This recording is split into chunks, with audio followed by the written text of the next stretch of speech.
અને કોઈ પોતાની પ્રશંસા કરતો હોય ને તો એમને સૂર પુરાવી દેવાનું. ભગવાન વિષ્ણુ સૂર પુરાવ્યો છે.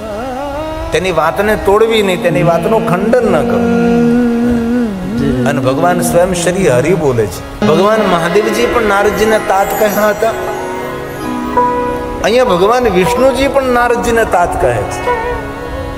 આ નારદજીનું કેટલું મોટું સન્માન છે ને આપણું સન્માન ને સ્વમાન આપણે જાળવી રાખવું એ આપણા હાથની વાત છે.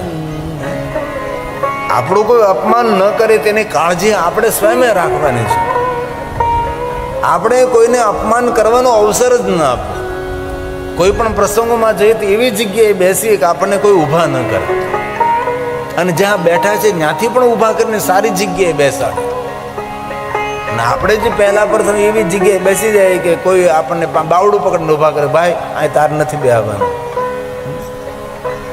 તેથી માણસે સ્વયં ધ્યાન રાખવાનું છે કે મારું સન્માન કેવી રીતે જળવાય રહે. ભગવાન મહાદેવજી પણ નારદજીને તાત કરીને સંબોધિત કરે છે. ભગવાન વિષ્ણુ પણ નારદજીનું કેટલું સન્માન કરે છે. અને સ્વયં ભગવાન વિષ્ણુ બોલે છે, હે નારદ, કૃત આગમ્ય તે તાત કિમર્થમિહ જાગત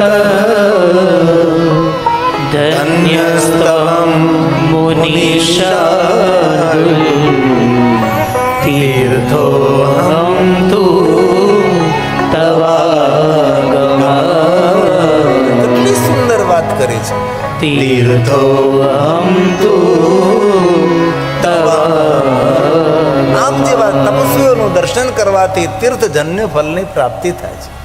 તીર્થમાં જવાનું પુણ્ય મળે છે. કોઈ ભજનાંદી પુરુષ હોય, કોઈ તપસ્વી હોય, કોઈ સાધુ હોય, ભગવાનને સમર્પિત કોઈ મહાત્મા હોય, એમનું દર્શન કરવા માત્રથી તીર્થમાં જવાનું ફળ મળે છે. આ ભગવાન વિષ્ણુજી નારદજીને કહે છે. અને નારદજીની માનસિકતાને સમજીને ભગવાન વિષ્ણુજીએ નારદજીની ખૂબ પ્રશંસા કરી છે. અને વિષ્ણુ ભગવાનના મુખેથી પ્રશંસા સાંભળતા વિષ્ણુ વાક્યમ મિતિ શ્રુત્વા નારદો કરવી તો કોની. નારદના અભિમાનમાં વૃદ્ધિ થઈ છે. અને સીધી જ વાત છે ને, નમ્ર વ્યક્તિની પ્રશંસા કરો તો વધારે નમ્ર બને, અને અભિમાની માણસની પ્રશંસા કરો તો વધારે અભિમાની બને. એ તો સીધો વ્યવહાર છે, એક માનસિકતા છે. અને ભગવાન મહર્ષિ વેદવ્યાસજી કહે છે, અને સૂત પુરાણી પ્રયાગ તીર્થમાં કહે છે, વિષ્ણુ ભગવાનના મુખેથી પ્રશંસા સાંભળતા નારદના અભિમાનમાં વૃદ્ધિ થઈ છે. વિષ્ણુ વાક્યમિતિ શ્રુત્વા. કથા સમજવા જેવી છે. આપણે કોઈ પ્રશંસા કરે તો અભિમાની નહીં બનવાનું. આપણા માટે જે સામેનો માણસ પ્રશંસા કરે છે એવું આપણામાં છે કે નહીં, એ આપણે પોતાએ નિરીક્ષણ કરવાનું છે કે આ માણસ ખુશામત કરે છે કે પ્રશંસા કરે છે. કારણ કે પ્રશંસા તેને કહેવાય જે આપણામાં હોય એ માણસ બોલે, જે આપણામાં હોય નહીં. 11 રૂપિયાનું દાન કરવાનું કોઈ કર્ણનો અવતાર કહીએ તો પછી આપણે જાતના આપણે સમજવું જોઈએ કે આપણે કર્ણના અવતાર છીએ. એટલે જીવનની યાત્રામાં આ બધું સતર્ક રહેવાની વાત છે. સામેનો માણસ પ્રશંસા કરે છે, ખુશામત કરે છે, ખુશામત ખોટી હોય, પ્રશંસા સાચી હોય છે. જે આપણામાં હોય એ વર્ણન કરે પ્રશંસા છે. બાકી દુનિયામાં પ્રશંસા કરનારા માણસો ઓછા હોય છે, જ્યાદા તો ખુશામત ખોર હોય છે, વાહો ખંચવાળવાળા માણસો હોય છે, સારું લગાડવાવાળા માણસો હોય છે. ક્યારેય પણ કોઈ માણસ કોઈ સભામાં આપણી પ્રશંસા થાય તો હંમેશા શાંત રહેવું, પોતાની જાતને સંભાળવી. આપણે આપણી જાતને સંભાળી શકતા નથી અને આપણને એમ થાય કે ઓહો આ દુનિયામાં આપણે જેવું કોઈ છે જ નહીં. ભગવાન વિષ્ણુના મુખથી પ્રશંસા સાંભળતા નારદને જો આવું થયું હોય તો આપણે તો સામાન્ય માણસો છીએ. કેટલી સુંદર વૃતાંત, કેટલું સુંદર છે. વિષ્ણુ વાક્યમિતિ શ્રુત્વા નારદો ગર્વિતો મુનિ. નારદના ગર્વમાં વધારો થયો છે. સ્વવૃતમ સર્વમાચ સમ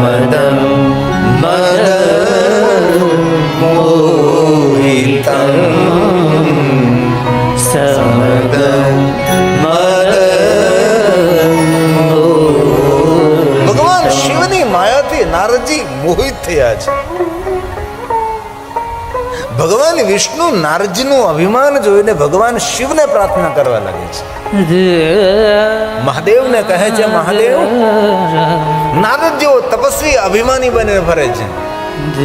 આપની માયા કેટલી પ્રબળ છે, કેટલી વિચિત્ર આપની માયા છે.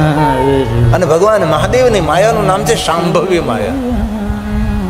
જેને કોઈ ઓળખી ન શકે, જેને જોઈ ન શકાય, જેને સમજી પણ ન શકાય, આ માયાનું નામ છે શાંભવી માયા. અને જગત આખો શાંભવી માયાથી પ્રભાવિત છે. આપણને ખબર નથી કે આપણે માયાથી પ્રભાવિત થયેલા છે, પણ ખરેખર આપણે માયાથી પ્રભાવિત છીએ. ભગવાન સ્વયં હરિ, સ્વયં ભગવાન વિષ્ણુજી નારદજીનું અભિમાન જોઈ અને સ્વયં શિવને પ્રાર્થના કરવા લાગે, મહાદેવજી, આપની માયાથી મારી રક્ષા કરજો. મહાદેવ, આપની માયા બડી પ્રબલ અને વિચિત્ર માયા છે, જેને જોઈ ન શકાય, સમજી ન શકાય, આવી આપની માયા છે. અને બીજાની ભૂલ જોઈને પોતાની ભૂલને સુધારી લેવી ને એને બુદ્ધિમત્તા કહેવાય છે. અને જીવનમાં ક્યારેય ભૂલ થઈ હોય ને ભૂલને સ્વીકારી લેવી એ ડાયો માણસ કહેવાય છે. અને કોઈ માણસ એમ કે મેં જીવનમાં કોઈ ભૂલ કરી જ નથી, એના જેવો ગાંડો કોઈ માણસ નથી. અને કામ કરે તેની ભૂલ થાય છે. અને બીજાની ભૂલો શોધવાની આદત એ ગંદામાં ગંદી આદત છે. પણ શ્રેષ્ઠ આદત એ જ છે કે પોતાની ભૂલને શોધીએ અને આપણી ભૂલને કઈ જગ્યાએ આપણે સુધારી શકીએ અને આપણી ભૂલને સમજી શકીએ, એ બુદ્ધિમત્તા છે. ઘણા માણસો એમ કે હું કોઈ ભૂલ કરું જ નહીં. અરે, નારદ જેવો તપસ્વી સાધુ પણ જો માયાથી પ્રભાવિત થતો હોય તો આપણે સંસારમાં સામાન્ય એક સામાન્ય મનુષ્ય, સામાન્ય જીવ.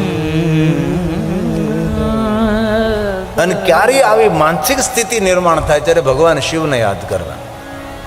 અને ખાસ એક અંગત વાત કે જ્યારે આપણે કોઈ પ્રશંસા કરે ત્યારે મહાદેવને ખૂબ યાદ કરજો.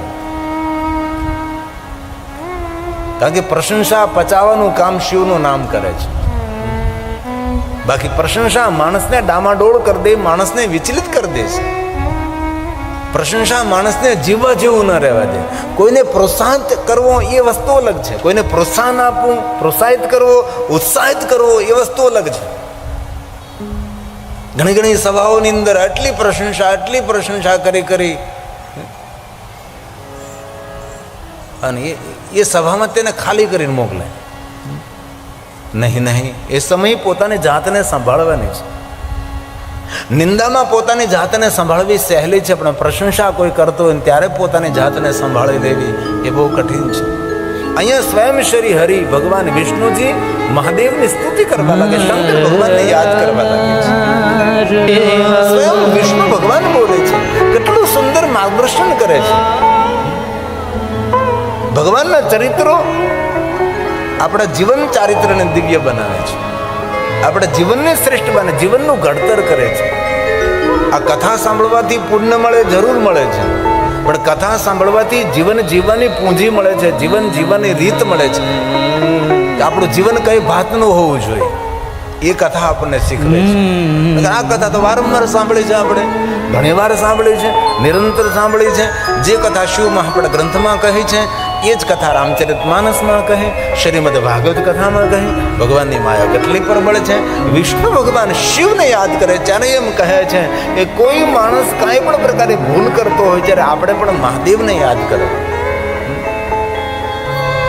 વિષ્ણુ ભગવાન શિવને યાદ કરે છે.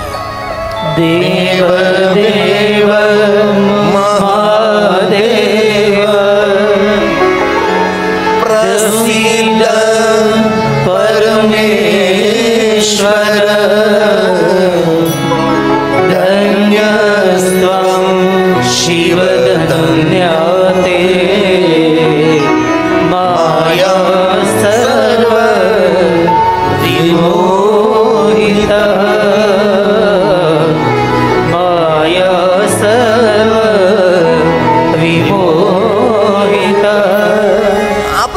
બડી પ્રબલ છે ભગવાન.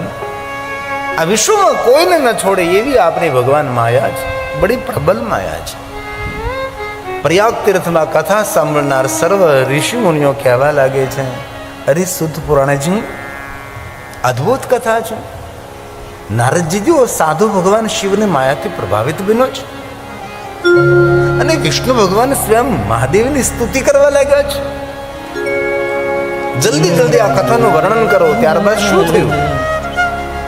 શૌનકાદિ મહાત્માઓ પ્રયાગ તીર્થની અંદર કથા સાંભળવા માટે આતુર છે, કથા સાંભળવા માટે પ્રેરિત થવા લાગ્યા છે. સૂત સૂત મહાભાગ વ્યાસ શિષ્ય ભગવાન મહર્ષિ વેદવ્યાસજીના શિષ્ય છો, અમે તમને નમસ્કાર કરીએ છીએ. નારદજીનું સુંદર ચરિત્ર અદ્ભુત છે, અલૌકિક છે. અદ્ભુતેયં કથાનાથ વર્ણિત કૃપયાહીન